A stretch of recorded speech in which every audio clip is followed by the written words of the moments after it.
ವಾರ್ತೆಗಳಿಗೆ ಸ್ವಾಗತ. ನಾನು ರಮ್ಯಾ ಸತೀಶ್. ಏನಿನ ಮುಖ್ಯಾಂಶಗಳು? ನಮಸ್ಕಾರ. Z4 ಜನವಾರ್ತೆಗೆ ಸ್ವಾಗತ. ಈ ದಿನದ ಮುಖ್ಯಾಂಶಗಳು: ಪಟ್ಟಣದಲ್ಲಿನ ಡಾಕ್ಟರ್ ರಾಜ್ಕುಮಾರ್ ಉದ್ಯಾನವನಕ್ಕೆ ಅಳವಡಿಸಲಾಗಿದ್ದ ಆಟಿಕೆ ಸಾಮಗ್ರಿಗಳ ಉದ್ಘಾಟನಾ ಕಾರ್ಯ ಶಾಸಕ ಬಾಲಕೃಷ್ಣರಿಂದ. ಸಾರ್ವಜನಿಕರಿಗೆ ಇಂದಿನಿಂದ ಬಳಕೆ, ಶೀಘ್ರ ಪಟ್ಟಣದಲ್ಲಿ ಡಾಕ್ಟರ್ ರಾಜ್ ಮತ್ತು ಪುನೀತ್ ರಾಜ್ಕುಮಾರ್ ಅವರ ಪುತ್ಥಳಿ ನಿರ್ಮಾಣವೆಂದವರು. ತಾಲೂಕಿನ ಶ್ರವಣಬೆಳಗೊಳ ಹೋಬಳಿ ಜಿನ್ನೇನಹಳ್ಳಿಯಲ್ಲಿನ ರಚನಾ ಇಂಟರ್ನ್ಯಾಷನಲ್ ಸ್ಕೂಲ್ಗೆ SSLCಯಲ್ಲಿ 100% ಫಲಿತಾಂಶ. ಶಾಲೆಯ ವಿದ್ಯಾರ್ಥಿ ಸಾಹಿತ್ಯ ಹೋಬಳಿಗೆ ಪ್ರಥಮಳಾಗಿ ತೇರ್ಗಡೆ. ಶಾಲಾ ಆಡಳಿತ ಮಂಡಳಿಯಿಂದ ಸಾಧಕ ವಿದ್ಯಾರ್ಥಿಗಳಿಗೆ ಸನ್ಮಾನ. ತಾಲೂಕಿನ ಹುಗ್ಗೇಹಳ್ಳಿ ಗ್ರಾಮದಲ್ಲಿ ಆದಿಶಕ್ತಿ ಅರೆಕಲಮ್ಮ ದೇವಿ ರಥೋತ್ಸವ. ಗ್ರಾಮದ ಬೀದಿಗಳಲ್ಲಿ ಮಹಿಳೆಯರಿಂದ ಮಡಹಾರತಿಯೊಂದಿಗೆ ಮಹಾಶಕ್ತಿ ಕಳಶ. ರಥೋತ್ಸವದಲ್ಲಿ ಭಾಗಿಯಾದ ಸಹಸ್ರಾರು ಭಕ್ತರು.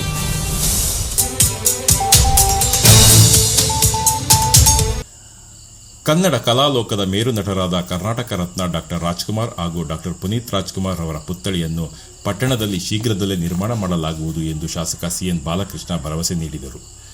ವರನಟ ಡಾಕ್ಟರ್ ರಾಜ್ಕುಮಾರ್ ಅವರ ಹುಟ್ಟುಹಬ್ಬದ ಆಚರಣೆ ಸಲುವಾಗಿ ಪಟ್ಟಣದ ಡಾಕ್ಟರ್ ರಾಜ್ಕುಮಾರ್ ಉದ್ಯಾನವನದಲ್ಲಿ ಮಕ್ಕಳ ಕ್ರೀಡಾ ಸಾಮಗ್ರಿಗಳನ್ನು ಸಾರ್ವಜನಿಕರ ಅನುಕೂಲಕ್ಕಾಗಿ ಲೋಕಾರ್ಪಣೆಗೊಳಿಸಿ ಮಾತನಾಡಿದ ಅವರು, ಪಟ್ಟಣದ ಸೌಂದರ್ಯವನ್ನು ಹೆಚ್ಚಿಸಲು ಉದ್ಯಾನವನಗಳಿಗೆ ಹೆಚ್ಚು ಮಹತ್ವವನ್ನು ನೀಡಲಾಗುತ್ತಿದೆ. ಅದರಂತೆ ರಾಜ್ಕುಮಾರ್ ಉದ್ಯಾನವನದಲ್ಲಿ ಸಾರ್ವಜನಿಕರು ಮತ್ತು ಮಕ್ಕಳ ವಾಯುವಿಹಾರಕ್ಕೆ ಹೆಚ್ಚಿನ ಸಂಖ್ಯೆಯಲ್ಲಿ ಬರುತ್ತಿದ್ದು, ಇದನ್ನು ಗಮನಿಸಿದ ಪುರಸಭೆಯ ಇಂದಿನ ಆಡಳಿತ ಮಂಡಳಿ ಉದ್ಯಾನವನದಲ್ಲಿ ಮಕ್ಕಳಿಗೆ ಆಟವಾಡಲು ಸಾಮಗ್ರಿಗಳನ್ನು ಅಳವಡಿಸಲು ತೀರ್ಮಾನ ಕೈಗೊಂಡು ಇದೀಗ ಅಳವಡಿಕೆಯಾಗಿ ಸಾರ್ವಜನಿಕರ ಅನುಕೂಲಕ್ಕಾಗಿ ಅವಕಾಶ ಮಾಡಿಕೊಡಲಾಗಿದೆ ಎಂದರು. ಡಾಕ್ಟರ್ ರಾಜ್ಕುಮಾರ್ ಉದ್ಯಾನವನವು ಉತ್ತಮವಾಗಿ ನಿರ್ವಹಣೆಯಾಗುತ್ತಿದೆ. ಪುರಸಭೆಯ ಸಿಬ್ಬಂದಿಯ ಜೊತೆಗೆ ರಾಜ್ಕುಮಾರ್ ಸಂಘದ ಸದಸ್ಯರುಗಳ ಕಾಳಜಿ ಕಾರಣವಾಗಿದೆ. ಸಂಘದ ಅಧ್ಯಕ್ಷರಾದ ಪುಟ್ಟಣ್ಣನವರು ಪಟ್ಟಣದ ಪ್ರಮುಖ ಸ್ಥಳದಲ್ಲಿ ರಾಜ್ಕುಮಾರ್ ಹಾಗೂ ಪುನೀತ್ ರಾಜ್ಕುಮಾರ್ ಅವರ ಪುತ್ಥಳಿ ನಿರ್ಮಾಣ ಮಾಡಬೇಕೆಂದು ಮನವಿ ಸಲ್ಲಿಸಿದ್ದು, ಅದಕ್ಕೆ ಪೂರಕವಾಗಿ ಶೀಘ್ರದಲ್ಲೇ ಕಾಮಗಾರಿಯನ್ನು ಪ್ರಾರಂಭಿಸಲಾಗುವುದು. ಉದ್ಯಾನವನಕ್ಕೆ ವಿದ್ಯುತ್ ದೀಪ, ಕುಡಿಯುವ ನೀರು ಹಾಗೂ ಅರಳಿಕಟ್ಟೆಯನ್ನು ಕಟ್ಟಿಕೊಡಲು ಮನವಿ ಮಾಡಿದ್ದು, ಅದನ್ನು ಕೂಡ ಪೂರ್ಣಗೊಳಿಸಲಾಗುವುದು. ರಾಜ್ಕುಮಾರ್ ಕೇವಲ ನಟರಲ್ಲ, ಕನ್ನಡ ನಾಡು ನುಡಿ ವಿಚಾರದಲ್ಲಿ ತಮ್ಮ ಸಾರ್ವಭೌಮತ್ವವನ್ನು ಮೆರೆದಿದ್ದಾರೆ ಎಂದರು. ದೈಹಿಕವಾಗಿ ನಮ್ಮ ಮುಂದೆ ಇಲ್ಲ, ಡಾಕ್ಟರ್ ರಾಜ್ಕುಮಾರ್ ಅವರು ಇಲ್ಲ, ಪುನೀತ್ ರಾಜ್ಕುಮಾರ್ ಅವರು ಇಲ್ಲ. ಅವರು ಮಾಡಿದಂಥ ಕಲಾ ಸೇವೆ, ಸಾಮಾಜಿಕ ಸೇವೆ ಇದು ಯಾವತ್ತೂ ಕೂಡ ಈ ಭೂಮಿ ಇರೋ ತನಕ ಕೂಡ ಶಾಶ್ವತವಾಗಿರುತ್ತೆ ಅಂತಕ್ಕಂಥ ಮಾತನ್ನು ಕೂಡ ಹೇಳಲಿಕ್ಕೆ ವಿಶೇಷವಾಗಿ ಬಯಸ್ತಾ ಇದ್ದೇನೆ. ಇವತ್ತು ಕನ್ನಡದ ಮೇರು ರಂಗಭೂಮಿಯಿಂದ ಬಂದು ಕನ್ನಡದ ಮೇರು ನಟರಾಗಿ ಇವತ್ತು 7.5 ಕೋಟಿ ಕನ್ನಡಿಗರ ಹೃದಯದಲ್ಲಿ ಇರ್ತಕ್ಕಂಥ ಒಬ್ಬ ಮಹಾನ್ ಕಲಾ ಅಭಿಮಾನಿ, ಕಲಾ ದೇವರು ಡಾಕ್ಟರ್ ರಾಜ್ಕುಮಾರ್ ಅವರು ಇರ್ತಕ್ಕಂಥ ಮಾತನ್ನು ಕೂಡ ಹೆಮ್ಮೆಯಿಂದ ಸಂದರ್ಭದಲ್ಲಿ ಹೇಳಲಿಕ್ಕೆ ಬಯಸ್ತಾ ಇದ್ದೇನೆ. ಬಹುಶಃ ನನಗೆ ತಿಳಿದಿರೋ ಮಾಹಿತಿ ಪ್ರಕಾರ ಕನ್ನಡವನ್ನು ಬಿಟ್ಟು ಬೇರೆ ಯಾವುದೇ ಚಿತ್ರಗಳು. ಡಾಕ್ಟರ್ ರಾಜ್ಕುಮಾರ್ ಅಭಿಮಾನಿಗಳ ಸಂಘದ ತಾಲೂಕು ಅಧ್ಯಕ್ಷ ಪುಟ್ಟಣ್ಣ ಗೋಕಾಕ್ ಮಾತನಾಡಿ, ರಾಜ್ಕುಮಾರ್ ಕುಟುಂಬಕ್ಕೂ ಚಂದ್ರಾಯಪಟ್ಟಣಕ್ಕೂ ಅವಿನಾಭಾವ ಸಂಬಂಧವಿದ್ದು, ಗೋಕಾಕ್ ಚಳವಳಿ ಪ್ರಾರಂಭದಲ್ಲಿ ಪಟ್ಟಣದ ಹಳೆ ಬಸ್ ನಿಲ್ದಾಣಕ್ಕೆ ರಾಜ್ಕುಮಾರ್ ಅವರು ಬಂದು ಭಾಷಣ ಮಾಡಿ ಹೋಗಿದ್ದು ಇತಿಹಾಸ. ಅದರಂತೆ ರಾಜ್ಕುಮಾರ್ ಒಬ್ಬ ಕೇವಲ ನಟರಲ್ಲ, ಅವರು ಕನ್ನಡ ಭಾಷೆಗೆ ಬಹಳಷ್ಟು ಪ್ರಾಮುಖ್ಯತೆಯನ್ನು ನೀಡುತ್ತಿದ್ದರು. ಅಂತಹ ಮೇರು ನಟರ ಹುಟ್ಟುಹಬ್ಬವನ್ನು ಆಚರಿಸುತ್ತಿರುವುದು ನಮ್ಮೆಲ್ಲರ ಕರ್ತವ್ಯವಾಗಿದೆ. ಮುಂದಿನ ಪೀಳಿಗೆಗೆ ರಾಜ್ಕುಮಾರ್ ಅವರ ಆದರ್ಶಗಳನ್ನು ಹೇಳುವ ಮೂಲಕ ಅವರ ಸರಳತೆಯನ್ನು ಮೈಗೂಡಿಸಿಕೊಳ್ಳಬೇಕು. ಅವರಂತಹ ಮೇರು ನಟರನ್ನು ಪಡೆದ ಕನ್ನಡಿಗರಾದ ನಾವೇ ಧನ್ಯರು. ಶಾಸಕರು ಸಂಘದ ಮನವಿಗೆ ಸ್ಪಂದಿಸಿದ್ದು, ಮುಂದಿನ ದಿನಗಳಲ್ಲಿ ಪೂರಕವಾಗಿ ಕೆಲಸಗಳನ್ನು ಮಾಡಿಕೊಡಲಾಗುವುದೆಂದು ಭರವಸೆ ನೀಡಿದ್ದಾರೆ ಎಂದರು. ಸರ್, ಈ ಕವರ್ ಮೇಲ್ಗಡೆ ಏನು ಪ್ರದರ್ಶನ ನಾಣ್ಯ ಮತ್ತು ಇತಿಹಾಸ ಕರ್ನಾಟಕ, ಆ ಕವರ್ನ ಹಿಡಿದು ಪುಟ್ಟಣ್ಣರ ಇದ್ರ ಮೇಲೆ ಅವ್ರು ಸೈನ್ ಆಗಬೇಕು ಅಂತಂದರು. ಅಂತಹ ಒಂದು ಸ್ಟಾಂಪ್ ಬಂದಿದೆ, ಕವರ್ ಬಂದಿದೆ, ಎಲ್ಲ ಬಂದಿದೆ. ಇದನ್ನು ಎಲ್ಲ ಪಕ್ಕದ ತಾಲೂಕು, ಪಕ್ಕದ ಜಿಲ್ಲೆಯಲ್ಲಿ, ಕರ್ನಾಟಕ ರಾಜ್ಯಾದ್ಯಂತ ಏನು ಪ್ರಾರಂಭ ಆಯಿತು ಗೋಕಾಕ್ ಚಳವಳಿ, ರಾಜಣ್ಣವ್ರನ್ನ ಮನವಿ ಮಾಡಿ ಒಂದು ತಂಡ ಮಾಡಿಕೊಳ್ತಾರೆ. ಅವ್ರು ಬಂದ ಮೇಲೆ ಇನ್ನು ಯಾವುದೇ ಇದುವರೆಗೂ ಇತಿಹಾಸನ ಮೂರೆಯೋಕ್ಕಾಗೋದಿಲ್ಲ. ಮತ್ತು ಸೂರ್ಯಚಂದ್ರ ಇರಗಂಟೂ ಕರ್ನಾಟಕದ ಬಗ್ಗೆ ಅವರ ಒಂದು ತ್ಯಾಗನ, ಪ್ರೀತಿನ ನಾವು ಬದಲಾವಣೆ ಮಾಡೋದಕ್ಕೆ ಸಾಧ್ಯತೆ ಇನ್ನೊಬ್ರು ಬರ್ತಾರೋ ಗೊತ್ತಿಲ್ಲ. ಇದುವರೆಗೂ ಅವರಂತೂ ಶಾಶ್ವತವಾಗಿ ಕನ್ನಡದ ಮನಸ್ಸಿನಲ್ಲಿ ಎಲ್ಲರೂ ಪ್ರತಿಯೊಬ್ಬರು ಮನೆಯ ಪ್ರೀತಿಯನ್ನು ಗಳಿಸಿದಂಥ ಕಾರ್ಯ ಇತ್ತಲ್ಲ, ಅದನ್ನು ಈ ದಿನ ಅವರ ಹುಟ್ಟುಹಬ್ಬದಲ್ಲಿ ಚಂದ್ರಾಪಟ್ಟಣದಲ್ಲಿ ಸುಮಾರು 40-45 ವರ್ಷಗಳಿಂದ ಮಾಡ್ಕೊಂಡು ಬಂದಿದೆ. ಡಾಕ್ಟರ್ ರಾಜ್ಕುಮಾರ್ ಸಂಘದ ಜಿಲ್ಲಾ ಗೌರವಾಧ್ಯಕ್ಷರಾದ ಬಾಳುಗೋಪಾಲ್ ಮಾತನಾಡಿ, ರಾಜ್ಕುಮಾರ್ ಕೇವಲ ತಮ್ಮ ಕುಟುಂಬಕ್ಕಾಗಿ ಮೀಸಲಿದ್ದವರಲ್ಲ, ಅವರು ಇಡೀ ಕರ್ನಾಟಕದ ಆಸ್ತಿ. ಅವರು ಸಮಾಜಕ್ಕೋಸ್ಕರ ಸಾಕಷ್ಟು ಕೆಲಸಗಳನ್ನು ಮಾಡಿದ್ದಾರೆ. ಹಾಸನದ ಆದಿಚುಂಚನಗಿರಿ ಶಾಖಾ ಮಠ ಹಾಗೂ ಕಲ್ಯಾಣ ಮಂಟಪ ನಿರ್ಮಾಣ ಅರ್ಧಕ್ಕೆ ನಿಂತಿದ್ದ ವೇಳೆ ರಾಜ್ಕುಮಾರ್ ಅವರು ಹಾಸನಕ್ಕೆ ಆಗಮಿಸಿ ಕಾರ್ಯಕ್ರಮಗಳನ್ನು ನಡೆಸಿ ದೇಣಿಗೆ ಸಂಗ್ರಹ ಮಾಡಿ ಅದರ ಹಣದಿಂದ ಕಟ್ಟಡವನ್ನು ನಿರ್ಮಾಣ ಮಾಡಿಸಿದರು. ಇದೇ ರೀತಿ ರಾಜ್ಯದ ಮೂಲೆ ಮೂಲೆಗಳಲ್ಲಿಯೂ ಕಾರ್ಯಕ್ರಮ ಮಾಡಿ ಅದರಲ್ಲಿ ಬಂದಂಥ ಹಣವನ್ನು ಆಯಾ ವ್ಯಾಪ್ತಿಯ ತಾಲೂಕುಗಳಿಗೆ ನೀಡಿ ಸಮಾಜ ಸೇವೆಯನ್ನು ಮಾಡಿರುವುದು ಯಾರೂ ಮರೆತಿಲ್ಲ. ಅಂತಹ ಶ್ರೇಷ್ಠ ನಟರನ್ನು ಪಡೆದ ನಾವುಗಳೇ ಧನ್ಯರು ಎಂದರು. ಮಾರ್ಗದರ್ಶಕರು ಹಿರಿಯರು ಆದ್ದಾರೆ. ಯಾಕಂದರೆ ಅವರು ಆ ಉನ್ನತ ಮಟ್ಟಕ್ಕೆ ಏರಬೇಕಾದ್ರೆ ಇಂಥ ಮನೋಭಾವ ಅವರ ಮನಸ್ಸಿನಲ್ಲಿ ಇರೋದ್ರಿಂದಲೇ ಸಾಧ್ಯ. ಹಿಂದೆ ಈಗ ನಮ್ಮ ಕಬ್ಬನ್ ಪಾರ್ಕ್ ಇದೆ, ಪ್ರತಿಯೊಬ್ಬರು ಹೇಳ್ತಾರೆ ಹಾಸನ ಇದರಲ್ಲಿ ಬೆಂಗಳೂರಿನಲ್ಲಿ ಒಂದು ಹಾಡೇ ಇದೆ, ಪ್ಯಾರಿಸ್ಗಿಂತ ಮೇಲೆ ನೋಡಮ್ಮ ನಮ್ಮ ಕಬ್ಬನ್ ಪಾರ್ಕನ್ನು ಬಂದು ನೋಡಮ್ಮ ಅಂತ ರಾಜ್ಕುಮಾರ್ ಅವರು ಹಾಡಿದ್ದಾರೆ. ಹಾಗೆ ಒಂದು ಊರಿನಲ್ಲಿ ಇರ್ತಕ್ಕಂಥ ಉದ್ಯಾನವನ ಎಷ್ಟು ಒಂದು ದೇವಸ್ಥಾನ ಇದ್ದಾಗ ಇದನ್ನು ನಿರ್ಮಿಸೋಂಥ ಮನಸ್ಸು ಬೇಕು. ಇದನ್ನು ಮಾಡೋ ಅಂಥ ಈಗಾಗಲೇ ಬೇಡಿಕೆಗಳನ್ನ ಸುಮಾರು ಇಟ್ಟರು. ಆದರೆ ಎಲ್ಲಾದರೂ ಶಾಸಕರ ಮೇಲೆ ಹಾಕೋದಲ್ಲ, ಶಾಸಕರು ಮಾಡೋ ಅಂಥ ಕೆಲಸಗಳು ಮಾಡಿದ್ದಾರೆ. ಏನಾದ್ರು ನಾವು ಒಂದು ಸಮಿತಿಗಳನ್ನ ರಚನೆ ಮಾಡಬೇಕು. ನಾವೀಗ ಸತ್ಯಮಂಗಲದಲ್ಲಿ ಒಂದು ಸಂಘನ ರಚನೆ ಮಾಡಿದ್ದೀವಿ, ಹಿರಿಯರು 60 ವರ್ಷದ ಮೇಲ್ಪಟ್ಟವರು. ಕಾರ್ಯಕ್ರಮದಲ್ಲಿ ಡಿವೈಎಸ್ಪಿ ಎನ್ ಕುಮಾರ್, ಸಾಹಿತಿ ವಂಶಟಳ್ಳಿ ಗಿರಿರಾಜ್, ಪುರಸಭೆ ಮಾಜಿ ಅಧ್ಯಕ್ಷರುಗಳಾದ ಕೋಟೆ ಮೋಹನ್, ಬನಶಂಕರಿ ರಘು, ಮಾಜಿ ಸದಸ್ಯರುಗಳಾದ ಕವಿತಾ ರಾಜಣ್ಣ, ಗಣೇಶ್, ರಾಜ್ಕುಮಾರ್ ಸಂಘದ ಸದಸ್ಯರುಗಳಾದ ರಾಮಚಂದ್ರು, ದಿನೇಶ್, ಮಹೇಶ್, ರೇವಣಪ್ಪ, ರುದ್ರೇಶ್, ತೀರ್ಥ, ಪುರುಷೋತ್ತಮ್ ಸೇರಿ ಇತರರು ಇದ್ದರು.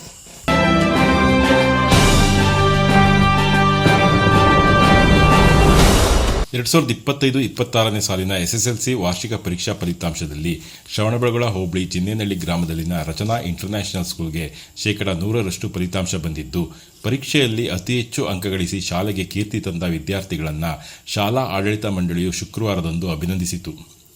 2025-26ನೇ ಸಾಲಿನ 10ನೇ ತರಗತಿಯ ಫಲಿತಾಂಶದಲ್ಲಿ ಶ್ರವಣಬೆಳಗೊಳ ಹೋಬಳಿಗೆ ಪ್ರಥಮ ಸ್ಥಾನ ತಂದುಕೊಟ್ಟು ಅತಿ ಹೆಚ್ಚು ಅಂಕ ಗಳಿಸಿ ಶಾಲೆಗೆ ಕೀರ್ತಿ ತಂದ ವಿದ್ಯಾರ್ಥಿಗಳನ್ನು ಶಾಲೆಯಲ್ಲಿ ಅಭಿನಂದಿಸಿ ಮಾತನಾಡಿದ ಆಡಳಿತ ಮಂಡಳಿ ಕಾರ್ಯದರ್ಶಿಗಳಾದ ಪ್ರಕಾಶ್ ಅವರು, ಫಲಿತಾಂಶ ಉತ್ತಮವಾಗಿದೆಯಾದರೂ ನಮ್ಮ ನಿರೀಕ್ಷೆ ಮತ್ತಷ್ಟು ಹೆಚ್ಚಿನದಾಗಿತ್ತು. ಮಕ್ಕಳ ಈ ಸಾಧನೆಗೆ ಶಾಲೆಯ ಮುಖ್ಯ ಶಿಕ್ಷಕರು, ಸಹ ಶಿಕ್ಷಕರ ಶ್ರಮ ಹೆಚ್ಚಿನದಾಗಿದೆ. 90%ಕ್ಕಿಂತ ಹೆಚ್ಚು ಅಂಕಗಳನ್ನು 7 ವಿದ್ಯಾರ್ಥಿಗಳು, ಡಿಸ್ಟಿಂಕ್ಷನ್ನಲ್ಲಿ 10 ವಿದ್ಯಾರ್ಥಿಗಳು ಮತ್ತು 18 ವಿದ್ಯಾರ್ಥಿಗಳು ಪ್ರಥಮ ಶ್ರೇಣಿ ಪಡೆದು ಕೆಲ ವಿದ್ಯಾರ್ಥಿಗಳು ದ್ವಿತೀಯ ಸ್ಥಾನ ಗಳಿಸಿ ಶಾಲೆಗೆ 100% ಫಲಿತಾಂಶಕ್ಕೆ ಕಾರಣವಾಗಿದ್ದಾರೆ. ಪ್ರಸಕ್ತ ಸಾಲಿನಲ್ಲಿ ಮಕ್ಕಳು ಗಳಿಸಿದ ಅಂಕಗಳು ಮುಂದಿನ ವಿದ್ಯಾರ್ಥಿಗಳಿಗೆ ಪ್ರೇರಣೆಯಾಗಲಿ ಎಂದು ಆಶಿಸಿದರು. ಸಂಸ್ಥೆಯ ಆಡಳಿತಾಧಿಕಾರಿ ಮಂಜುನಾಥ್ ಮಾತನಾಡಿ, 2025-26ನೇ ಸಾಲಿಗೆ 100% ಫಲಿತಾಂಶ ಬರಲು ಎಲ್ಲ ಪೋಷಕರು, ವಿದ್ಯಾರ್ಥಿಗಳ ಶ್ರಮ ಹೆಚ್ಚಿನದಾಗಿದೆ. ನಮ್ಮ ಶಾಲೆಯ ಹೆಮ್ಮೆಯ ವಿದ್ಯಾರ್ಥಿ ಸಾಹಿತ್ಯ 613 ಅಂಕದೊಂದಿಗೆ 98.08 ಫಲಿತಾಂಶ ಪಡೆದು ಇಡೀ ಶ್ರವಣಬೆಳಗೊಳ ಹೋಬಳಿಗೆ ಮೊದಲಿಗಳಾಗಿದ್ದಾಳೆ. ಇನ್ನುಳಿದಂತೆ ದ್ವಿತೀಯ ಸ್ಥಾನವನ್ನು ಎಸ್ ಲಾವಣ್ಯ 607 ಅಂಕ ಪಡೆದು 97.12 ಮತ್ತು ತೃತೀಯ ಸ್ಥಾನವನ್ನು CN ರಕ್ಷಿ 589 ಅಂಕಗಳೊಂದಿಗೆ 94.24 ಪಡೆಯುವ ಮೂಲಕ ಶಾಲೆಗೆ ಕೀರ್ತಿ ತಂದಿದ್ದಾರೆ. ನಮ್ಮ ಮಕ್ಕಳ ಶ್ರಮಕ್ಕೆ ನಮ್ಮ ಆಡಳಿತ ಮಂಡಳಿಯ ಕಾರ್ಯದರ್ಶಿಗಳಾದ ಪ್ರಕಾಶ್ ಸರ್, ಶಿಕ್ಷಕರು, ಪೋಷಕರು ಕಾರಣವಾಗಿದ್ದು ಅವರಿಗೆ ಅಭಿನಂದನೆಗಳನ್ನು ಆಡಳಿತಾಧಿಕಾರಿಯಾಗಿ ಸಲ್ಲಿಸುವುದು ನಮ್ಮ ಕರ್ತವ್ಯವೆಂದರು. ಅತಿ ಹೆಚ್ಚು ಅಂಕ ಗಳಿಸಿದ ವಿದ್ಯಾರ್ಥಿಗಳು ತಮ್ಮ ಸಂಭ್ರಮವನ್ನು ಹಂಚಿಕೊಂಡು ಗ್ರಾಮೀಣ ಭಾಗದ ವಿದ್ಯಾರ್ಥಿಗಳಿಗೆ ಗುಣಮಟ್ಟದ ಶಿಕ್ಷಣ ಮರೀಚಿಕೆಯಾಗಿದ್ದ ದಿನಗಳಲ್ಲಿ ಹೋಬಳಿ ಭಾಗದಲ್ಲಿ ರಚನಾ ಶಾಲೆ ಅತ್ಯುತ್ತಮ ಶಿಕ್ಷಣಕ್ಕೆ ಹೆಸರುವಾಸಿಯಾಗಿದೆ. 1ನೇ ತರಗತಿಯಿಂದ ಇಲ್ಲಿಯೇ ಓದಿದ ನಮಗೆ ಉತ್ತಮ ಶಿಕ್ಷಣ ಸಿಕ್ಕ ಫಲವಾಗಿಯೇ ಉತ್ತಮ ಫಲಿತಾಂಶ ಬಂದಿದೆ. ಶಿಕ್ಷಕರು ಶ್ರಮವಹಿಸಿ ನಮಗೆ ಶ್ರಮವಿಲ್ಲದಂತೆ ಮಾಡಿ ಉತ್ತಮ ಅಂಕ ಗಳಿಕೆಗೆ ಕಾರಣವಾಗಿದ್ದಾರೆ. ಅವರಿಗೆ ನಾವೆಂದೂ ಆಭಾರಿಯಾಗಿದ್ದೇವೆ ಎಂದರು. ಇದೇ ಸಂದರ್ಭ ಪೋಷಕರು ತಮ್ಮ ಸಂತಸವನ್ನು ಹಂಚಿಕೊಂಡರು. ಸಮಾರಂಭದಲ್ಲಿ ಸಂಸ್ಥೆಯ ಆಡಳಿತ ಮಂಡಳಿ ಅಧ್ಯಕ್ಷರಾದ ಸುನೀತಾ ಪ್ರಕಾಶ್, ಆಡಳಿತಾಧಿಕಾರಿ ಮಂಜುನಾಥ್, ಶಿಕ್ಷಕರಾದ ಸೋಮಶೇಖರ್, ರಕ್ಷಿತಾ ಸೇರಿ ಶಿಕ್ಷಕರು, ಪೋಷಕರು ಇದ್ದರು. ಪ್ರತಿಯೊಬ್ಬರು ಟೀಚರ್ಸ್ ಕೂಡ ಯಾವಾಗಲೇ ಡೌಟ್ ಕೇಳಿದ್ರೆ ಬೇಜಾರು ಮಾಡ್ಕೊಳ್ತಾರೆ, ನೀಟಾಗಿ ಹೇಳ್ಕೊಟ್ಟಿದ್ದಾರೆ. ಅವರು ಕಷ್ಟಪಟ್ಟಿದ್ದಾರೆ, ನಮಗೂ ಜಾಸ್ತಿ ಕಷ್ಟ ಆಗ್ತದೆ, ಫುಲ್ಲು ಈಸಿ ಮಾಡಿಕೊಟ್ಟಿದ್ದಾರೆ ಓದೋಕ್ಕೆ. ಎಲ್ಲ ರೀತಿ ಸೌಲಭ್ಯಗಳನ್ನ ಕೊಟ್ಟಿದ್ದಾರೆ ಓದೋಕ್ಕೆ. ನಾವು ಇನ್ನೂ ಎಕ್ಸ್ಟ್ರಾ ಟೈಮ್ ನಮ್ಮ ಜೊತೆ ಇದ್ದು ನೈಟ್ ಕ್ಲಾಸಸ್ ಎಲ್ಲ ಮಾಡಿ ಇನ್ನೂ ಚೆನ್ನಾಗಿ ಅರ್ಥ ಮಾಡಿಸಿದ್ದಾರೆ. ಶಶಿಕುಮಾರ್ ಸರು, ಮಂಜುನಾಥ್ ಸರು, ಆಮೇಲೆ Somashekhar sir, Rakshita ma'am, Sanjay sir ಎಲ್ಲರೂ ಕೂಡ ಸಬ್ಜೆಕ್ಟಲ್ಲಿ ತುಂಬ ಹೆಲ್ಪ್ ಮಾಡಿದ್ದಾರೆ. ರಿಸಲ್ಟ್ ನಾನು ತುಂಬ ಖುಷಿ ಆಗ್ತಿದೆ ಅವರಿಗೆ. ಓದನ್ನ ರೀಚ್ ಮಾಡೋಕ್ಕೆ ಒಳ್ಳೆ ಕಾಲೇಜ್ ಸಿಗ್ತಿದೆ. ಮತ್ತು ಅಪ್ಪ ಅಮ್ಮನೂ ಕೂಡ ನಾನು ಓದೋಕ್ಕೆ ರಾತ್ರಿ ಎಲ್ಲ ನನ್ನ ಜೊತೆನೂ ನಿಂತು ಕಟ್ಕೊಂಡು ಅವರು ನನಗೆ ತುಂಬ ಸಪೋರ್ಟ್ ಮಾಡಿದ್ದಾರೆ. ಮುಂದೆ ನಾನು ಇಂಜಿನಿಯರಿಂಗ್ ಆಗಬೇಕು ಅಂತ ಆಸೆ ಪಟ್ಟಿದ್ದೀನಿ. ಅದಕ್ಕೆ ಎಲ್ಲ ಟೀಚರ್ಸು ಸಪೋರ್ಟ್ ಮಾಡಿದ್ದಾರೆ. ಯಾವಾಗಲೇ ಡೌಟ್ ಕೇಳಿದ್ರು ಎಕ್ಸ್ಟ್ರಾ ಕ್ಲಾಸ್ ತಗೊಂಡು ಸ್ಪೆಷಲ್ ಕೇರ್ ತಗೊಂಡು ಎಲ್ರಿಗೂ ಸಪೋರ್ಟ್ ಮಾಡಿ ಡೌಟ್ಸ್ ಎಲ್ಲ ಕ್ಲಿಯರ್ ಮಾಡಿ ಎಲ್ರಿಗೂ ಮೋಟಿವೇಟ್ ಮಾಡಿದ್ದಾರೆ. ಹಾಗೆ ಮ್ಯಾಥ್ಸಲ್ಲಿ ನಾನು ಡಲ್ ಇದ್ದೆ, ಅದನ್ನು ಜಾಸ್ತಿ ಟ್ರೈ ಮಾಡಿ ಸ್ಕೋರ್ ಮಾಡಿದ್ದೀನಿ. ಸೈನ್ಸ್ ಮ್ಯಾಮ್ ಮತ್ತು ಇಂಗ್ಲೀಷ್ ಸರ್, ಸೋಷಿಯಲ್ ಸರ್ ಎಲ್ಲರೂ ಕನ್ನಡ ಸರ್, ಕನ್ನಡದಲ್ಲಿ ಔಟ್ ಆಫ್ 4 ಸ್ಕೋರ್ ಮಾಡಿದ್ದೀನಿ. ತುಂಬ ಖುಷಿ ಆಗ್ತದೆ. ನೆಕ್ಸ್ಟ್ ಏನು ಮಾಡಬೇಕು ಅನ್ಕೊಂಡು? KS ಓದಬೇಕು ಅಂತ ಅಂದ್ಕೊಂಡಿದ್ದೀನಿ. ನೆಕ್ಸ್ಟ್ ಬರೋರ್ಗೆ ಏನು ಹೇಳ್ತೀನಿ? ಇದು ಒಳ್ಳೆ ಎಜುಕೇಷನ್ಗೆ ಒಳ್ಳೆ ಫೌಂಡೇಶನ್ ಇದೆ. ಇದು ಸ್ಕೂಲಲ್ಲಿ ಓದಿ ಒಳ್ಳೆ ಎಜುಕೇಷನ್ ಇದೆ. ಸ್ಕೂಲ್ ನನಗೆ ತುಂಬ ಸಪೋರ್ಟ್ ಮಾಡಿದೆ. ಎಲ್ಲ ಟೀಚರ್ಸು ತುಂಬ ಸಪೋರ್ಟ್ ಮಾಡಿದ್ದಾರೆ. ಒಳ್ಳೆ ರಿಸಲ್ಟ್ ಬಂದಿದೆ. ನೀನು ಹೇಳು, ಮುಂದೆ ಏನು ಮಾಡಬೇಕು? ಮುಂದೆ ಇಂಜಿನಿಯರ್ ಆಗಬೇಕು ಅಂತ. ಹೇಳ್ಬಿಟ್ಟ. ನಿನ್ನ ಹೆಸರೇನು? ನನ್ನ ಹೆಸರು ನಂದಿತಾ. ಎಷ್ಟು ತೊಗೊಂಡಿದ್ದೀನಿ ಹೇಳು? ಇದು ನಾನು 585. ಹೇಳು. ನಾನು ಸ್ಕೋರಿಂದ ನಾನು ಹ್ಯಾಪಿಯಾಗಿದ್ದೀನಿ. ಇದಕ್ಕೆ ಕಾರಣ ನನ್ನ ಟೀಚರ್ಸು ಮತ್ತು ನನ್ನ ಪೇರೆಂಟ್ಸು. ಟೀಚರ್ಸ್ ನನಗೆ ತುಂಬ ಸಪೋರ್ಟ್ ಮಾಡಿದ್ರು. ನನಗೆ ಯಾವುದೇ ಡೌಟ್ ಇದ್ರೂ ಕ್ಲಿಯರ್ ಮಾಡಿದ್ರು. ಎಕ್ಸ್ಟ್ರಾ ಕ್ಲಾಸ್ಗಳನ್ನ ತೊಗೊಂಡು ತುಂಬ ಇಂಟ್ರೆಸ್ಟಿಂದ ಹೇಳ್ಕೊಟ್ರು. ಇದರಿಂದ ನಾನು ಇಷ್ಟು ಸ್ಕೋರ್ ಮಾಡೋಕ್ಕಾಯ್ತು. Thanks for my parents and teachers. My ambition to become doctor. ನನ್ನ ಹೆಸರು ಬಿಂದುಶ್ರೀ ಅಂತ. ನಾನು 8th ಇಲ್ಲಿಗೆ ಬಂದಿದ್ದೀನಿ. ನಾನು ಯಾವುದೇ ಡೌಟ್ ಕೇಳಿದ್ರು ನನಗೆ ಎಲ್ಲ ಕಡೆಯೂ ಸಪೋರ್ಟ್ ಮಾಡಿದ್ದಾರೆ ಟೀಚರ್ಸು. ಹಾಗೆ ನನ್ನ ಪೇರೆಂಟ್ಸು ಕೂಡ ನನಗೆ ತುಂಬ ಸಪೋರ್ಟ್ ಮಾಡಿದ್ದಾರೆ.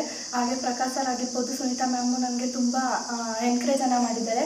ಹಾಗೆ ಸೋಮಶೇಖರ್ ಸರ್ ಆಗಿರ್ಬೋದು, ಸಂದೇಶ್ ಸರು, ಮಂಜುನಾಥ್ ಸರು, ಶಶಿಕುಮಾರ್ ಸರು, ರಕ್ಷಿತಾ ಮ್ಯಾಮು ತುಂಬ ನನಗೆ ಎನ್ಕರೇಜ್ ಮಾಡಿದ್ದಾರೆ.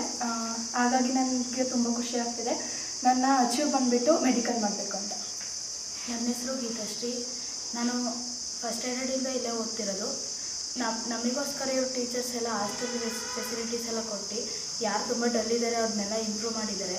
ಮತ್ತು ಮುಂದೆ ನಾವು ಡಾಕ್ಟರ್ ಆಗಬೇಕು ಅಂತ ಇಷ್ಟಪಟ್ಟಿದ್ದೀನಿ. ಅದಕ್ಕೆಲ್ಲ ಟೀಚರ್ಸೇ ಕಾರಣ ಮತ್ತು ನಮ್ಮ ಪೇರೆಂಟ್ಸು ಕಾರಣ ಅಂತಿದ್ದಾರೆ. ಇಂಜಿನ್ ರಚನಾ ಪಬ್ಲಿಕ್ ಸ್ಕೂಲ್. ಈ ವರ್ಷ ನನಗೆ 10th 613 ಬಂದಿದೆ. ಅದೇ ನನ್ನ ನೇಮ್ ಇದ್ದಿದ್ದು 625. ಆದರೂ ನನಗೆ ಸೈನ್ಸ್ನ ರಿವ್ಯಾಲ್ಯೂಯೇಷನ್ಗೆ ಹಾಕಿದ್ದೀನಿ. ನನಗೆ ಮಾರ್ಕ್ಸ್ ಬರುತ್ತೆ ಅನ್ನೋ ನಂಬಿಕೆ ಇದೆ. ನನ್ನ ಟೀಚರ್ಸ್ ಎಲ್ಲ ನಾನು ಇಷ್ಟು ಮಾರ್ಕ್ಸ್ ತೆಗೆಯೋಕ್ಕೆ ತುಂಬ ಸಪೋರ್ಟ್ ಮಾಡಿದ್ದಾರೆ. ಹಾಗೆ ನನ್ನ ಈಗಲೂ ಸಹ ಸಪೋರ್ಟ್ ಮಾಡ್ತಿದ್ದಾರೆ. ನನ್ನ ಪೇರೆಂಟ್ಸು ಸಹ ನನಗೆ ತುಂಬ ಸಪೋರ್ಟ್ ಮಾಡಿದ್ದಾರೆ. ಇಲ್ಲಿ ನಾನು ತುಂಬ ಒಳ್ಳೆ ಎಜುಕೇಷನ್ ಪಡ್ಕೊಂಡಿದ್ದೀನಿ. Thank you. ಮುಂದೆ ನಾನು UPSC ಬರೀಬೇಕು ಅಂತ ಅಂದ್ಕೊಂಡಿದ್ದೀನಿ. ಇಲ್ಲೂ ಸಹ ಈ ಎಜುಕೇಷನ್, ಈ ಇನ್ಸ್ಟಿಟ್ಯೂಟಲ್ಲಿ ಎಜುಕೇಷನ್ ಪಡ್ಕೊಂಡಿರೋದು ನನ್ನ ಅದೃಷ್ಟ ಅಂತ ಅನ್ಕೋತೀನಿ. ಚೆನ್ನಾಗಿ ಎಜುಕೇಷನ್ ಎಲ್ಲ ಕೊಟ್ಟಿದ್ದಾರೆ. ಆದರೂ ಇವ್ರ ನಂಬಿಕೆಗೆಲ್ಲ ಮೋಸ ಮಾಡ್ದಂಗೆ ಆಯಿತು. ನಾನು 625 ಅಂತ ಆಸೆ ಇಟ್ಕೊಂಡಿದ್ರಲ್ಲ, ಆದರೂ ಅದನ್ನು ರೀಚ್ ಮಾಡೋಕ್ಕಾಗಿಲ್ಲ. ಈಗ ಹಾಕಿದ್ದೀನಿ, ಅದನ್ನು ಬರುತ್ತೆ ಅನ್ನೋ ನಂಬಿಕೆ ಇದೆ ಅಷ್ಟೇ. ಆದರೂ thanks for all teachers and my parents. ನಮ್ಮ ಹೆಸರು ಯೋಗೇಶ್ ಅಂತ. ನಂದಿತಾರ್ ಪೇರೆಂಟ್ಸು. ಈ ಸ್ಕೂಲಲ್ಲಿ ಹೆಚ್ಚು ಕಡಿಮೆ 4 ವರ್ಷದಿಂದ ಓದ್ತಿದ್ದಾಳೆ. ಇಲ್ಲಿನ ಪ್ರಕಾಶ್ ಸರ್ ಆಗಲಿ, ಟೀಚರ್ಸ್ ಆಗಲಿ ನಮಗೆ ಅತ್ಯುತ್ತಮವಾದ ಸಪೋರ್ಟ್ ಕೊಟ್ಟು ನನ್ನ ಮಗಳಿಗೆ ಹೈಯೆಸ್ಟ್ ಮಾರ್ಕ್ಸ್ ಬರೋಕ್ಕೆ ಇದು ಮಾಡಿದ್ದಾರೆ. ನೀವು ಎಲ್ಲರೂ ಈ ಸ್ಕೂಲಿಗೆ ಬೆಂಬಲ ಕೊಟ್ಟು ನಿಮ್ಮ ಮಕ್ಕಳನ್ನ ಸೇರಿಸಿ ಹೈಯರ್ ಎಜುಕೇಷನ್ಗೋಸ್ಕರ ಮಾರ್ಕ್ಸ್ಗಳನ್ನ ಇದಕ್ಕೋಸ್ಕರ ಸೇರಿಸ್ಬೇಕಾಗಿ ನಾನು ನಿಮ್ಮಲ್ಲಿ ವಿನಂತಿ ಮಾಡಿಕೊಳ್ತೇನೆ. ರಕ್ಷಾ ಪೇರೆಂಟು. ರಕ್ಷಾ ಇಲ್ಲಿ 13 ವರ್ಷ ಓದಿದ್ದಾಳೆ. ತುಂಬ ಚೆನ್ನಾಗಿ ಓದಿದ್ದಾಳೆ. ಮಧ್ಯದಲ್ಲೆಲ್ಲೂ ನಾವು ಬೇರೆ ಕಡೆಗೆ ಯಾವುದಕ್ಕೂ ಹಾಕಿಲ್ಲ. ಇದೇ ಸ್ಕೂಲಲ್ಲಿ ಓದಿಸ್ಬೇಕು ಅಂತ ಓದಿಸಿದ್ದೀವಿ. ಹಾಗೆ ಅವಳು ಚೆನ್ನಾಗಿ ಓದಿದ್ದಾಳೆ. ಮ್ಯಾನೇಜ್ಮೆಂಟು ಮತ್ತು ಟೀಚರ್ಸ್ ಎಲ್ಲರೂ ತುಂಬ ಚೆನ್ನಾಗಿ ಸಪೋರ್ಟ್ ಮಾಡಿದ್ದಾರೆ. ನಮಗೆ ಖುಷಿ ಇದೆ ಈ ಸ್ಕೂಲಲ್ಲಿ ಓದಿರೋದಕ್ಕೆ. ಬೇರೆ ಮಕ್ಕಳನ್ನು ಸೇರಿಸಿ ಚೆನ್ನಾಗಿ ಓದ್ತಾರೆ. ಇಲ್ಲಿ ಎಜುಕೇಷನ್ ಚೆನ್ನಾಗಿದೆ. ಟೀಚರ್ಸ್ ಚೆನ್ನಾಗಿ ಸಪೋರ್ಟ್ ಮಾಡ್ತಾರೆ. ಮ್ಯಾನೇಜ್ಮೆಂಟು ಚೆನ್ನಾಗಿ ನೋಡ್ಕೋತಾರೆ. ಸೇರಿಸಿ ಚೆನ್ನಾಗಿ ಓದ್ತಾರೆ. ನಾನು ಸಾಹಿತ್ಯ ಅಮ್ಮ. ನನ್ನ ಮಗಳು ತುಂಬ ಚೆನ್ನಾಗಿ ಫಸ್ಟ್ ಸ್ಟ್ಯಾಂಡರ್ಡಿಂದ ಇಲ್ಲೇ ಓದ್ತಿದ್ದಾಳೆ. ತುಂಬ ಚೆನ್ನಾಗಿ ಓದಿದ್ಲು. ಯಾವತ್ತೂ ಫಸ್ಟ್ ಪ್ಲೇಸ್ ಕುತ್ಕೊಟ್ಟಿಲ್ಲ ಇಲ್ಲಿವರೆಗೂ. ಈ ಲಾಸ್ಟ್ ಇಯರ್ ಅವಳು ನಿರಾಸೆ ಆಗಿದೆ. ಆತ್ಮೀಯ ಪೋಷಕರು ಮತ್ತು ನನ್ನ ನೆಚ್ಚಿನ ವಿದ್ಯಾರ್ಥಿಗಳೇ, ಇವತ್ತು ನಮ್ಮ ಶಾಲೆಯಲ್ಲಿ ಒಂದು ಹಬ್ಬದ ವಾತಾವರಣ. ಯಾಕೆಂದರೆ 2025-26ನೇ ಸಾಲಿನಲ್ಲಿ ನಮ್ಮ ಶಾಲೆಗೆ 100ಕ್ಕೆ 100ರಷ್ಟು ಫಲಿತಾಂಶವನ್ನು ನೀಡಿ ಎಲ್ಲ ವಿದ್ಯಾರ್ಥಿಗಳು ಮತ್ತು ಪೋಷಕರು ನಮ್ಮೊಂದಿಗೆ ಸಹಕರಿಸಿದ್ದಕ್ಕೆ ಹೃದಯಪೂರ್ವಕವಾದಂತಹ ಒಂದು ಸ್ವಾಗತವನ್ನು ನಾನು ಈ ಕಾರ್ಯಕ್ರಮದಲ್ಲಿ ಕೋರ್ತಾ ಇದ್ದೀನಿ. ಅದೇ ರೀತಿಯಾಗಿ ಈ ಹೋಬಳಿ ಮಟ್ಟದಲ್ಲಿ ಅತಿ ಹೆಚ್ಚು ಅಂಕವನ್ನು ಗಳಿಸುವ ಮೂಲಕ ನನ್ನ ನೆಚ್ಚಿನ ವಿದ್ಯಾರ್ಥಿಯಾದಂತಹ ಸಾಹಿತ್ಯ ನಮ್ಮ ಹೋಬಳಿಗೆ ಪ್ರಥಮ ಸ್ಥಾನವನ್ನು ಪಡ್ಕೊಂಡಿದ್ದಾರೆ. ಅದೇ ರೀತಿಯಾಗಿ ಲಾವಣ್ಯ ಹೋಬಳಿಗೆ ತೃತೀಯ ಸ್ಥಾನವನ್ನು ಪಡ್ಕೊಂಡಿದ್ದಾರೆ. ಅವರಿಗೂ ಕೂಡ ನಾನು ಈ ಕಾರ್ಯಕ್ರಮದ ಪರವಾಗಿ ಹೃತ್ಪೂರ್ವಕವಾದಂತಹ ಸ್ವಾಗತವನ್ನು ಕೊಡ್ತೇನೆ. ಅದೇ ರೀತಿಯಾಗಿ ನಮ್ಮ ಶಾಲೆಗೆ ತೃತೀಯ ಸ್ಥಾನವನ್ನು ರಕ್ಷಿತಾ ಅವರು ಪಡ್ಕೊಂಡಿದ್ದಾರೆ. 10ಕ್ಕೂ ಹೆಚ್ಚು ಮಕ್ಕಳು ಒಂದು ಡಿಸ್ಟಿಂಕ್ಷನ್ ಅನ್ನು ಪಡ್ಕೊಳ್ಳುವ ಮೂಲಕ ನಮ್ಮ ಶಾಲೆಗೆ ಹಾಗೂ 18 ಮಕ್ಕಳು ಪ್ರಥಮ ಶ್ರೇಣಿಯಲ್ಲಿ ಉತ್ತೀರ್ಣರಾಗುವ ಮೂಲಕ ನಮ್ಮ ಶಾಲೆಗೆ ಕೀರ್ತಿಯನ್ನು ತಂದಿರ್ತಾರೆ ಅಂತ ಹೇಳಲಿಕ್ಕೆ ನಾನು ತುಂಬಾ ಹರ್ಷವನ್ನ ವ್ಯಕ್ತಪಡಿಸ್ತೀನಿ. ಇದಕ್ಕೆ ಕಾರಣ ನಮ್ಮ ಕೋಆಪರೇಟಿವ್ ಆಗಿ ನಮ್ಮ ಬೆನ್ನೆಲುಬಾಗಿ ನಿಂತಿರ್ತಕ್ಕಂಥ ನಮ್ಮ ಆಡಳಿತ ಮಂಡಳಿ ಹಾಗೂ ನನ್ನ ನೆಚ್ಚಿನ ಶಿಕ್ಷಕ ವೃಂದ, ಇವರೆಲ್ಲರಿಗೂ ಕೂಡ ಈ ಕಾರ್ಯಕ್ರಮದ ಪರವಾಗಿ ನಾನು ಹೃತ್ಪೂರ್ವಕವಾದಂತಹ ಸ್ವಾಗತವನ್ನು ನಾನು ಕೋರ್ತಾ ಇದ್ದೀನಿ. ಹಾಗೆ ಇಲ್ಲಿ ನಡೆದಿರ್ತಕ್ಕಂಥ ಅತಿ ಹೆಚ್ಚು ಅಂಕವನ್ನ ಗಳಿಸಿರ್ತಕ್ಕಂಥ ವಿದ್ಯಾರ್ಥಿಗಳಿಗೆ ಸನ್ಮಾನವನ್ನ ಮಾಡಬೇಕು ಹಾಗೂ ಒಂದೆರಡು ಹಿತವು ನುಡಿಗಳನ್ನ ನುಡಿಬೇಕು ಅಂತ ಹೇಳಿ ನಮ್ಮ ಸಂಸ್ಥೆಯ ಕಾರ್ಯದರ್ಶಿಗಳಾದಂತಹ ಪ್ರಕಾಶ್ ಸರ್ ಅವರನ್ನ ನಾನು ಕೇಳ್ಕೊಳ್ತಾ ಇದ್ದೀನಿ. ಕಾರ್ಯಕ್ರಮಕ್ಕೆ 10ನೇ ತರಗತಿಯ ಫಲಿತಾಂಶದ 25-26ನೇ ಸಾಲಿನ ನಿನ್ನೆ ಪ್ರಕಟಗೊಂಡಿತ್ತು. ಆದರೆ ನಾವು ಇನ್ನೂ ನಿರೀಕ್ಷೆ ಇಟ್ಟಿದ್ದು, ಬಟ್ ಒಂದು ಸ್ವಲ್ಪ ಹಿನ್ನಡೆ ಆಯಿತು. ಇರಲಿ, ಆದರೆ ಈ ಒಂದು ಅಂಕ ಗಳಿಸೋದಕ್ಕೆ ಹೆಚ್ಚಿನಾಗಿ ವಿದ್ಯಾರ್ಥಿಗಳ ಶ್ರಮ ಹಾಗೂ ನಮ್ಮ ಸಿಬ್ಬಂದಿಗಳ ಶ್ರಮ ಹಾಗೂ ನಮ್ಮ ಎಲ್ಲ ಸಿಬ್ಬಂದಿಗಳ ಶ್ರಮ ಸ್ವಲ್ಪ ಅದರಲ್ಲಿ ಬಿದ್ದಿದೆ. ಮತ್ತು ಈ ಇನ್ನೂ ಹೆಚ್ಚಿನ ಪೋಷಕರು ಒಳ್ಳೆ ಸಹಕಾರ ನೀಡಿ ಇನ್ನೂ ಫಲಿತಾಂಶ ಇನ್ನೂ ನಿರೀಕ್ಷೆ ಮಾಡ್ಬೋದಾಗಿತ್ತು. ಆದರೆ ಎಲ್ಲೋ ಒಂದು ಸ್ವಲ್ಪ ಹಿನ್ನಡೆ ಆಗಿದೆ. ಬಟ್ ಅದು ಪರೋಕ್ಷವಾಗಿ ಅಂತ ಅನ್ಕೋತೀನಿ. ಆದರೆ ಈಗ ಇರುವವರೆಗೆ ನಮ್ಮ ಹೋಬಳಿ ಮಟ್ಟದಲ್ಲಿ ಟಾಪ್ 1 ಪಡೆದಂಥ ವಿದ್ಯಾರ್ಥಿನಿ ತುಂಬ ಹೆಮ್ಮೆಯ ವಿಚಾರ. ಹಾಗೂ ಮತ್ತೆ ದ್ವಿತೀಯ ತೃತೀಯ ಹಾಗೂ 90%ಗಿಂತ ಹೆಚ್ಚು ಅಂಕಗಳನ್ನು 7 ಜನ ಪಡೆದಿದ್ದಾರೆ, 10 ಜನ ಡಿಸ್ಟಿಂಕ್ಷನ್ ಪಡೆದಿದ್ದಾರೆ, 18 ಜನ ಫಸ್ಟ್ ಕ್ಲಾಸ್ ಇದೆ. ಇನ್ನು ಕೆಲವೇ ಮಂದಿಗಳು ಮಾತ್ರ ಸೆಕೆಂಡ್ ಕ್ಲಾಸಲ್ಲಿ ಪಾಸ್ ಆಗಿದ್ದಾರೆ. ಇದೇ ರೀತಿ ಇನ್ನೂ ನಮಗೆ ಹೆಚ್ಚಿನ ಈ ಒಂದು ಸ್ಫೂರ್ತಿ ಮುಂದೊಂದು ದಿನ ವಿದ್ಯಾರ್ಥಿಗಳಿಗೆ ನಮ್ಮ ಸಂಸ್ಥೆ ಕೊಡೆಯಾಗಿ ನೀಡೋದಕ್ಕೆ ಹಾಗೂ ಎಲ್ಲ ಸಿಬ್ಬಂದಿಗಳು ತುಂಬಾ ಸಹಕಾರ ನೀಡಿ ಯಶಸ್ವಿಗೊಳಿಸ್ತೀವಿ ಅಂತ ಈ ಸಂದರ್ಭದಲ್ಲಿ ಹೇಳಿ, ಈ ಒಂದು ಕಾರ್ಯಕ್ರಮಕ್ಕೆ ತಾವೆಲ್ಲರೂ ಆಗಮಿಸಿದ್ರಿ. ಈ ಒಂದು ಫಲಿತಾಂಶಕ್ಕೆ ಪರೋಕ್ಷವಾಗಿ ಸಹಕರಿಸಿದಂತ ಪೋಷಕರಿಗೆ ಹಾಗೂ ನನ್ನ ಹೆಚ್ಚಿನ ವಿದ್ಯಾರ್ಥಿಗಳಿಗೆ ನನ್ನ ಸಂಸ್ಥೆಯ ಪರವಾಗಿ ಆಭಾರಿಯಾಗಿದ್ದು ಧನ್ಯವಾದಗಳು.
Vaidya school of nursing and paramedical college, BM ರಸ್ತೆ, ಸರ್ಕಾರಿ ಆಸ್ಪತ್ರೆ ಪಕ್ಕ, ಚನ್ನರಾಯಪಟ್ಟಣ. 2026-27ನೇ ಸಾಲಿಗೆ ಪ್ರವೇಶಾತಿ ಪ್ರಾರಂಭವಾಗಿದೆ. ನಮ್ಮಲ್ಲಿ ಲಭ್ಯವಿರುವ ಕೋರ್ಸ್ಗಳು: diploma nursing, GNM, diploma lab technician, DMLT, diploma health inspector, DHI, diploma operation theatre ಮತ್ತು ಅನಸ್ತೇಷಿಯಾ ಟೆಕ್ನಾಲಜಿ, ಡಿಒಟಿ ಮತ್ತು AT, diploma medical imaging technology, DMIT. ವಿದ್ಯಾರ್ಹತೆ 10 ಅಥವಾ 12ನೇ ತರಗತಿ ಉತ್ತೀರ್ಣರಾಗಿರಬೇಕು. ಸೀಮಿತ ಸೀಟುಗಳು ಲಭ್ಯ. ಕೂಡಲೇ ನಿಮ್ಮ ಮಕ್ಕಳ ದಾಖಲಾತಿಗೆ ಮುಂದಾಗಿ. ದಾಖಲಾತಿ ಪಡೆದ ಎಲ್ಲಾ ವಿದ್ಯಾರ್ಥಿಗಳಿಗೂ ಸ್ಕಾಲರ್ಶಿಪ್ ಇದ್ದು, ಗಂಡು ಮತ್ತು ಹೆಣ್ಣು ಮಕ್ಕಳಿಗೆ ಪ್ರತ್ಯೇಕ ಹಾಸ್ಟೆಲ್ ವ್ಯವಸ್ಥೆ ಇರುತ್ತದೆ. ಹೆಚ್ಚಿನ ಮಾಹಿತಿಗೆ ಸಂಪರ್ಕಿಸಿ. ವೈದ್ಯ ನರ್ಸಿಂಗ್ ಮತ್ತು ಪ್ಯಾರಾಮೆಡಿಕಲ್ ಕಾಲೇಜು, ಬಿಎಂ ರಸ್ತೆ, ಸರ್ಕಾರಿ ಆಸ್ಪತ್ರೆ ಪಕ್ಕ, ಚನ್ನರಾಯಪಟ್ಟಣ. ದೂರವಾಣಿ 9740239936 ಮತ್ತು 9980449936.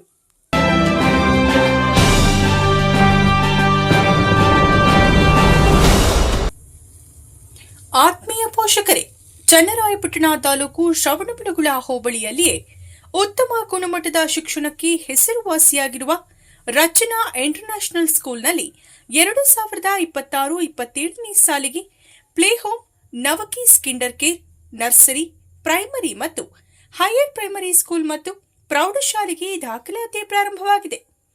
ನಮ್ಮಲ್ಲಿ ಗುಣಮಟ್ಟದ ಶಿಕ್ಷಣ ಮತ್ತು ಮಗುವಿನ ಸರ್ವಾಂಗೀಣ ಅಭಿವೃದ್ಧಿ, ಶಿಶು ಕೇಂದ್ರಿತ ಚಟುವಟಿಕೆ ಆಧಾರಿತ ಕಲಿಕೆ, ಮಕ್ಕಳ ವೈಯಕ್ತಿಕ ಗಮನ ನೀಡಲಾಗುವುದು. ಪ್ರತಿ ವರ್ಷವೂ ಎಸ್ಎಸ್ಎಲ್ಸಿ ಪರೀಕ್ಷೆಯಲ್ಲಿ 100% ಫಲಿತಾಂಶ, ಸ್ಮಾರ್ಟ್ ಕ್ಲಾಸ್ ಹಾಗೂ ಸಹಪಠ್ಯ ಚಟುವಟಿಕೆಗಳೊಂದಿಗೆ ಸ್ಪೋಕನ್ ಇಂಗ್ಲಿಷ್, ಎಐ ಮತ್ತು ರೋಬೋಟಿಕ್ ಆಧಾರಿತ ಕಲಿಕೆ, computer coding, digital class room, cultural based activities, ವಿದ್ಯಾರ್ಥಿಗಳ ಸಮಗ್ರ ಕಲಿಕೆಯ ವಿಶೇಷ ಸೌಲಭ್ಯಗಳು, ಗ್ರಾಮಾಂತರ ಪ್ರದೇಶದ ಮಕ್ಕಳಿಗೆ ಬಸ್ ಸೌಲಭ್ಯವಿರುತ್ತದೆ. ಆಸಕ್ತ ಪೋಷಕರು ನಿಮ್ಮ ಮಕ್ಕಳ ಉಜ್ವಲ ಭವಿಷ್ಯಕ್ಕಾಗಿ ಇಂದೇ ನಮ್ಮ ಶಾಲೆಗೆ ದಾಖಲಾತಿ ಮಾಡಿಸಿರಿ. ಹೆಚ್ಚಿನ ಮಾಹಿತಿಗಾಗಿ ಸಂಪರ್ಕಿಸಿ 9845544645 ಮತ್ತು 8197084565. ನಮ್ಮ ಸಂಸ್ಥೆಗೆ ಶಿಕ್ಷಕರು ಬೇಕಾಗಿದ್ದು ಆಕರ್ಷಕ ವೇತನ, ವಾಸ್ತವ್ಯ ವ್ಯವಸ್ಥೆ ಇರಲಿದೆ. ಆಸಕ್ತರು ಸಂಪರ್ಕಿಸಿ. ರಚನಾ ಇಂಟರ್ನ್ಯಾಷನಲ್ ಸ್ಕೂಲ್, ಜಿನ್ನೇನಹಳ್ಳಿ, ಕಾಂತರಾಜಪುರ ರಸ್ತೆ, ಶ್ರವಣಬೆಳಗೊಳ.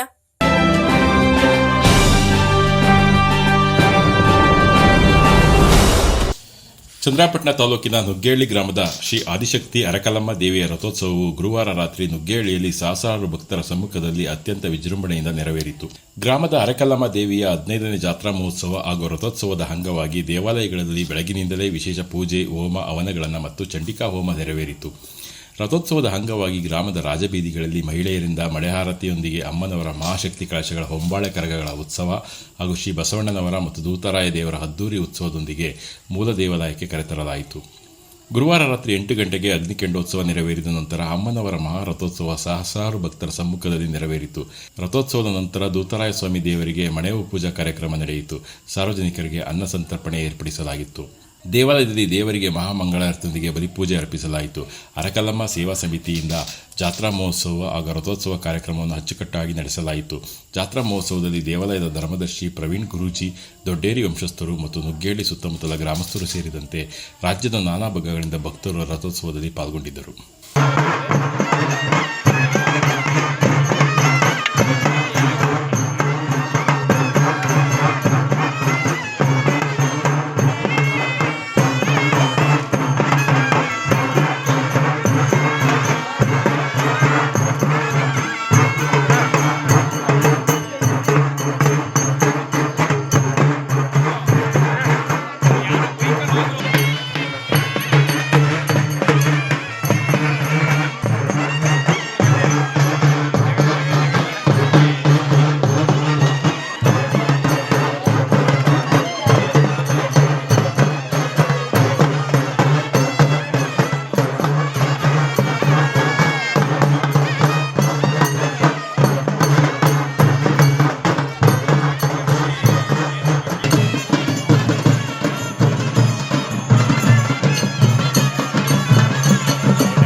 ನಮಸ್ಕಾರ, Z4 ಜನವಾರ್ತೆಗೆ ಸ್ವಾಗತ. ಈ ದಿನದ ಮುಖ್ಯಾಂಶಗಳು: ಪಟ್ಟಣದಲ್ಲಿನ ಡಾಕ್ಟರ್ ರಾಜ್ಕುಮಾರ್ ಉದ್ಯಾನವನಕ್ಕೆ ಅಳವಡಿಸಲಾಗಿದ್ದ ಆಟಿಕೆ ಸಾಮಗ್ರಿಗಳ ಉದ್ಘಾಟನಾ ಕಾರ್ಯ ಶಾಸಕ ಬಾಲಕೃಷ್ಣರಿಂದ. ಸಾರ್ವಜನಿಕರಿಗೆ ಇಂದಿನಿಂದ ಬಳಕೆ, ಶೀಘ್ರ ಪಟ್ಟಣದಲ್ಲಿ ಡಾಕ್ಟರ್ ರಾಜ್ ಮತ್ತು ಪುನೀತ್ ರಾಜ್ಕುಮಾರ್ ಅವರ ಪುತ್ಥಳಿ ನಿರ್ಮಾಣವೆಂದವರು. ತಾಲೂಕಿನ ಶ್ರವಣಬೆಳಗೊಳ ಹೋಬಳಿ ಜಿನ್ನೇನಹಳ್ಳಿಯಲ್ಲಿನ ರಚನಾ ಇಂಟರ್ನ್ಯಾಷನಲ್ ಸ್ಕೂಲ್ಗೆ SSLCಯಲ್ಲಿ 100% ಫಲಿತಾಂಶ. ಶಾಲೆಯ ವಿದ್ಯಾರ್ಥಿ ಸಾಹಿತ್ಯ ಹೋಬಳಿಗೆ ಪ್ರಥಮಳಾಗಿ ತೇರ್ಗಡೆ. ಶಾಲಾ ಆಡಳಿತ ಮಂಡಳಿಯಿಂದ ಸಾಧಕ ವಿದ್ಯಾರ್ಥಿಗಳಿಗೆ ಸನ್ಮಾನ. ತಾಲೂಕಿನ ಹುಗ್ಗೇಹಳ್ಳಿ ಗ್ರಾಮದಲ್ಲಿ ಆದಿಶಕ್ತಿ ಅರಕಲಮ್ಮ ದೇವಿ ರಥೋತ್ಸವ. ಗ್ರಾಮದ ಬೀದಿಗಳಲ್ಲಿ ಮಹಿಳೆಯರಿಂದ ಮಡಹಾರತಿಯೊಂದಿಗೆ ಮಹಾಶಕ್ತಿ ಕಳಶ. ರಥೋತ್ಸವದಲ್ಲಿ ಭಾಗಿಯಾದ ಸಹಸ್ರಾರು ಭಕ್ತರು.